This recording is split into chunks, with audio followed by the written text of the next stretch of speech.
ബിജെപിക്കുള്ളിൽ സത്യസന്ധമായ അന്വേഷണം നടക്കുമോ എന്ന് ചോദിച്ചു കഴിഞ്ഞാൽ ബിജെപി കേന്ദ്ര നേതൃത്വമാണ് യഥാർത്ഥത്തിൽ തട്ടിപ്പിന് ഇരയായിരിക്കുന്നത്.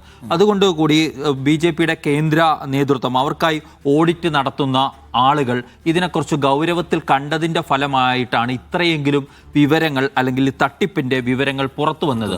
അത് അഞ്ജന രഞ്ജിത്ത് എന്ന് പറയുന്ന ബിജെപിയുടെ സംസ്ഥാന സെക്രട്ടറി, ഓഫീസിൻ്റെ ചുമതലയുണ്ടായിരുന്ന സംസ്ഥാന സെക്രട്ടറിയെ കേന്ദ്രീകരിച്ചാണ് ആദ്യം ഇത് സംബന്ധിച്ച വാർത്തകൾ പുറത്തു വരുന്നത്. അന്നുണ്ടായിരുന്നത് കേന്ദ്ര നേതൃത്വം തെരഞ്ഞെടുപ്പ് പ്രചരണത്തിനായി കൊടി നൽകുന്നു, പക്ഷേ കേരളത്തിൽ മറ്റൊരു ബില്ലുണ്ടാക്കി ഈ പണം തട്ടിയെടുത്തു എന്നതാണ് ആദ്യം പുറത്തു വന്ന വാർത്ത. അവിടുന്ന് പിന്നീട് അങ്ങോട്ട് പോയി കൊടിയുടെ പേരിൽ തന്നെയുള്ള GST തട്ടിപ്പുമായി ബന്ധപ്പെട്ട വിവരങ്ങൾ പുറത്തു വരുന്നു. പിന്നാലെ ഏറ്റവും അവസാനം കഴിഞ്ഞ ദിവസം പ്രധാനമന്ത്രിയുടെ സുരക്ഷയുമായി ബന്ധപ്പെട്ട് വന്ന SPGയുടെ ചിലവുമായി ബന്ധപ്പെട്ടും പണം അടിച്ചു മാറ്റിയിരിക്കുന്നു, ടാക്സി ബില്ലുകൾ, വ്യാജ ടാക്സി ബില്ലുകൾ അല്ലെ കള്ള ടാക്സി ബില്ലുകൾ ഉപയോഗിച്ച് എന്നതടക്കമുള്ള ഗുരുതരമായ ആക്ഷേപങ്ങൾ വരുന്നു. നേരത്തെ സൈഫുദ്ദീൻ സൂചിപ്പിച്ചത് തന്നെ ഈ തട്ടിപ്പ് ആദ്യത്തിൽ പുറത്തു വരുമ്പോൾ രാജീവ് ചന്ദ്രശേഖർ എന്ന ബിജെപിയുടെ സംസ്ഥാന അധ്യക്ഷൻ ഈ തട്ടിപ്പ് അംഗീകരിക്കാൻ തയ്യാറായില്ല. അങ്ങനെ ഒരു കാര്യമേ നടന്നിട്ടില്ല, അത് മാധ്യമ വാർത്തകൾ മാത്രമായിരുന്നു എന്ന നിലപാടെടുക്കുന്നുണ്ട്. പക്ഷേ അപ്പോഴും പാർട്ടിക്കുള്ളിലുണ്ടായ നടപടികളെ മറച്ചു വെക്കാതെ അത് സ്ഥിരീകരിക്കുന്നുണ്ട്. അത് ഞങ്ങളുടെ പാർട്ടിയുടെ ആഭ്യന്തര കാര്യമാണ് എന്ന നിലപാടാണ് രാജീവ് ചന്ദ്രശേഖരൻ എടുത്തത്. ഈ ഘട്ടത്തിലൊക്കെ നമുക്കറിയാം കേരളത്തിലെ BJPയെ സംബന്ധിച്ചിടത്തോളം ഇതിനകത്ത് അടിമുടി വിഭാഗീയതയുള്ള ഒരു പാർട്ടിയാണ് കേരളത്തിലെ BJP എന്ന കാര്യത്തിൽ ഒരു സംശയവും വേണ്ട. അപ്പോൾ മറുപക്ഷം എന്തുകൊണ്ട് മൗനം പാലിക്കുന്നു എന്നുള്ള അവർ വളരെ കരുതലോടെയാണ് V മുരളീധരനും K സുരേന്ദ്രനും അടക്കമുള്ളവർ നീക്കങ്ങൾ നടത്തിയത്. അത് യഥാർത്ഥത്തിൽ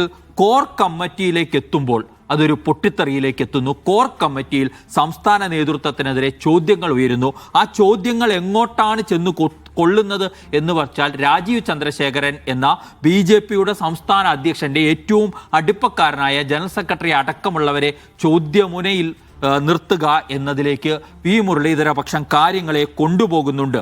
അതുകൊണ്ട് തന്നെ ഇപ്പോഴത്തെ അന്വേഷണത്തിൽ BJP പുറമേക്ക് തട്ടിപ്പ് സമ്മതിച്ചാലും ഇല്ലെങ്കിലും അതിൽ ഒരു കേന്ദ്ര നേതൃത്വത്തിൻ്റെതായ ഇടപെടലുണ്ടാവും. അടിമുടി പറ്റിക്കുന്നു എന്നുള്ളത് നമുക്കറിയാം. കേരളത്തിൽ BJP അധികാരത്തിൽ അടുത്ത കാലത്തെങ്ങും വരില്ല എന്ന് കരുതുന്ന BJP നേതാക്കളാണ് ഭൂരിഭാഗവും. അവർ പല വിധത്തിൽ എല്ലാ തെരഞ്ഞെടുപ്പ് കാലത്തും ഇതുപോലെ പണമുണ്ടാക്കുന്നു എന്നുള്ള ആക്ഷേപങ്ങൾ ആ പാർട്ടിക്കുള്ളിൽ വളരെ ശക്തമായി ഉള്ളത് കൊണ്ട് തന്നെയാണ്. നേരത്തെ K സുരേന്ദ്രൻ സംസ്ഥാന അധ്യക്ഷനാകുമ്പോൾ അദ്ദേഹത്തിനെതിരെ കുഴൽപ്പണ ആരോപണം വരുന്നുണ്ട്. അത് പക്ഷേ BJP സംസ്ഥാന നേതൃത്വത്തെ മുഴുവൻ സംസ്ഥാന നേതൃത്വത്തിനെതിരെയാണ് ആരോപണങ്ങൾ ഉയർന്നു വരുന്നതെങ്കിൽ ഇന്ന് സംസ്ഥാന അധ്യക്ഷൻ്റെ കൂടെ ഇരുന്നവർ കേന്ദ്രത്തിൽ നിന്ന് ലഭിച്ച പണം അടിച്ചു മാറ്റിയതിനെക്കുറിച്ച്, അതായത് ആർക്കാണോ അധികാരം ആ അധികാര കേന്ദ്രത്തിനൊപ്പം നിലയുറപ്പിച്ച ആളുകൾ പാർട്ടിക്കുള്ളിൽ നടത്തിയ തട്ടിപ്പിനെ കുറിച്ചാണ് യഥാർത്ഥത്തിൽ ഇപ്പോൾ നടക്കുന്ന ചർച്ച എന്ന് പറയുന്നത്. നമ്മളിത് എത്രമാത്രം ആ തട്ടിപ്പ് എത്തിയിരിക്കുന്നു. SPGയുടെ പേരിൽ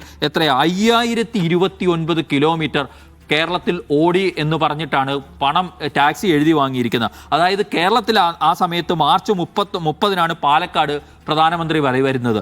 മാർച്ച് 4-ന് തിരുവനന്തപുരത്തും തിരുവല്ലയിലും വരുന്നുണ്ട്. അതിൽ പാലക്കാടും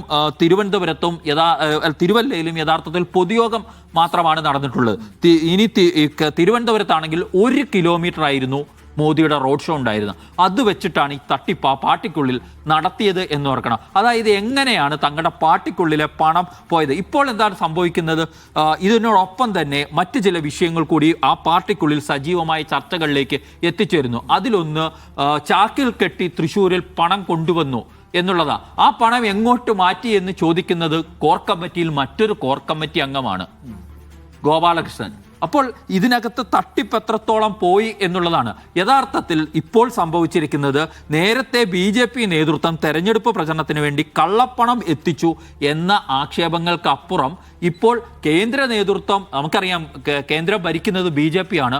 സ്വാഭാവികമായും തെരഞ്ഞെടുപ്പ് നടക്കുന്ന സംസ്ഥാനങ്ങളിലേക്കൊക്കെ യഥേഷ്ടം ആവശ്യാനുസരണം പണം ഒഴുകിയെത്തുന്ന രീതിയാണ് ഉള്ളത്. ഈ പണം മുഴുവൻ നേതാക്കൾ അടിച്ചു മാറ്റുക എന്ന ശൈലി ആ പാർട്ടിക്കുള്ളിൽ വളരെ സജീവമായി നിൽക്കുന്നു എന്നുകൂടിയാണ്. ഇപ്പോൾ ഏറ്റവും അവസാനം ഇതിനൊരു സമിതി അന്വേഷണം നടത്തുന്നുണ്ട് കുമ്മനം രാജശേഖരന്റെയും മറ്റു നേതൃത്വത്തിൽ.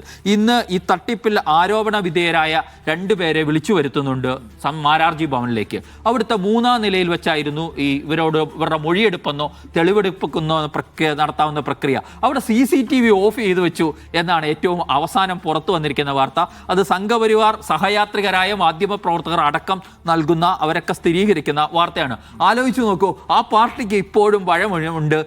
ആ CCTV എങ്ങാനും പ്രവർത്തിച്ചു കഴിഞ്ഞാൽ അതിലെ ശബ്ദങ്ങളുള്ള CCTV വല്ലതുമായിരിക്കും. അത് പിടിച്ചെടുത്തു കഴിഞ്ഞാൽ ഏതെങ്കിലും കാലത്ത് ഈ വിഭാഗീയതയുടെ ഭാഗമായിട്ട് ഇത് പുറത്തു വരുമെന്നും അങ്ങനെ വന്നാൽ ഈ പറയുന്ന മൊഴികളൊക്കെ വലിയ നാണക്കേട് ആ പാർട്ടിക്കുണ്ടാക്കുമെന്ന് നേതാക്കൾക്ക് അറിയാവുന്നതുകൊണ്ട് മനഃപൂർവ്വം ഇത് ഓഫ് ചെയ്ത് വെച്ചതാണെന്നേ.